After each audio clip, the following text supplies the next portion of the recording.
दोस्तों, जीवन में बदलाव कौन नहीं चाहता। कौन नहीं चाहता है कि वह जीवन में सफलता प्राप्त करे, उसका जीवन सुखमय हो। लेकिन यह होता कैसे है, कैसे आता है बदलाव जीवन में? आइए जानते हैं इस बदलाव की कहानी में। एक गांव में एक व्यक्ति रहता था जो अपने जीवन को लेकर बहुत चिंतित रहता था। उसे लगता था कि उसके जीवन में एक बड़ा बदलाव आना चाहिए, जिससे उसे जीवन में किसी भी तरह की परेशानी ना रहे। उसके पास खूब धन हो और उसकी खूब प्रसिद्धि हो, वह जहाँ जाए उसे सम्मान मिले। परंतु उसके जीवन में कुछ भी नहीं बदल रहा था, क्योंकि वह कुछ करने की जगह बस सही समय का इंतजार कर रहा था और समय उसके कुछ करने का इंतजार कर रहा था। उसकी इसी आदत के कारण उसका मन दुखी रहने लगा। उसके जीवन में नकारात्मक विचारों का वास होने लगा। उसे हर चीज में कमी नजर आने लगी।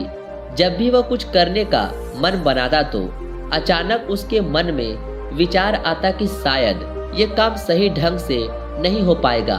उसे लगने लगा शायद वह कुछ करने लायक ही नहीं है। इसका परिणाम यह हुआ कि उसका जीवन पहले से भी ज्यादा दुखमय हो गया। उसे समझ नहीं आ रहा था कि वह इस परिस्थिति से कैसे बाहर निकले, कैसे वह कोई ऐसा काम करे जिसमें वह सफल हो सके। दिन बीतते जा रहे थे, लेकिन उसे अपनी इस समस्या का कोई समाधान नहीं मिल रहा था। उसी दौरान उनके गांव में एक साधु आए, जिनकी प्रसिद्धि दूर दूर तक थी।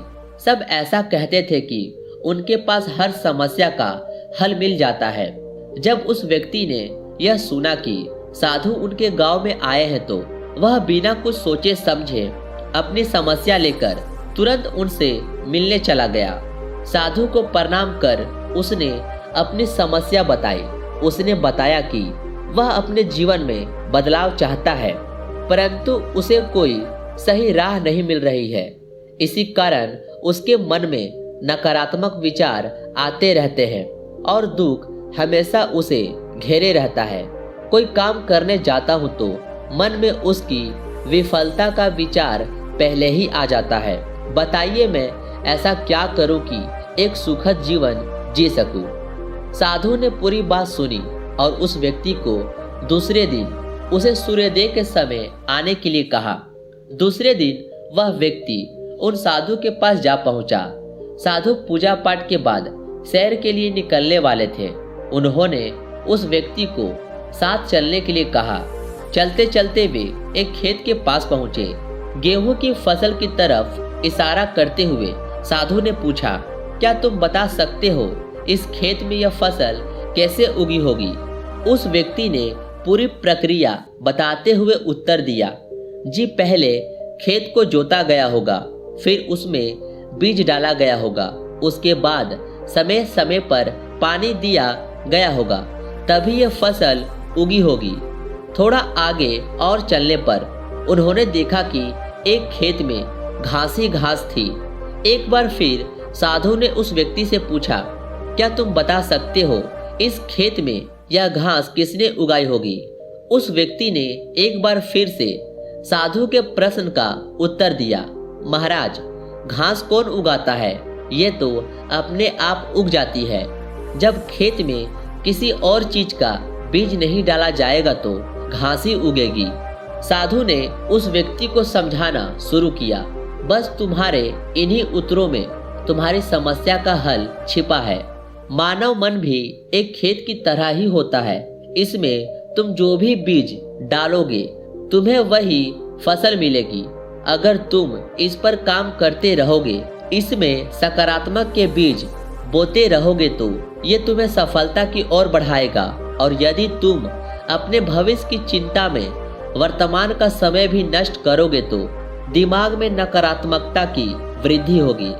बदलाव तभी संभव है जब हम व्यर्थ की चिंता को छोड़कर और सही समय की इंतजार न करते हुए अपने वर्तमान में ही वो करें जो हमें करना है।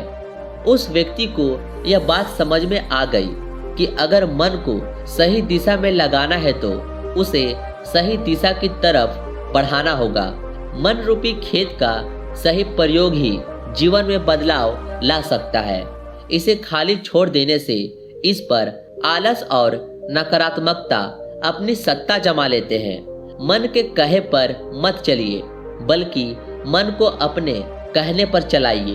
एक बड़ी इमारत बनने की शुरुआत भी एक ईंट रखने से ही होती है, और उस ईंट की तरह अपनी छोटी छोटी कोशिशों को जोड़कर आप एक बड़ा मुकाम हासिल कर सकते हैं। जरूरत है तो बस एक शुरुआत की। दोस्तों, मुझे ऐसा लगता है यह बदलाव की कहानी कई लोगों के जीवन से मिलती जुलती है। हम में से कई लोग ऐसे होते हैं जो आज का काम कल पर, या यूं कहे हमेशा के लिए टालते रहते हैं। इसके साथ ही शिकायत भी करते रहते हैं कि ना जाने कब हमें सफलता मिलेगी। यदि आपके साथ भी ऐसा ही होता है तो हमें कमेंट बॉक्स के जरिए अपनी विचार जरूर बताइए, और ये कहानी आपको अच्छी लगी है तो एक लाइक जरूर कर दें।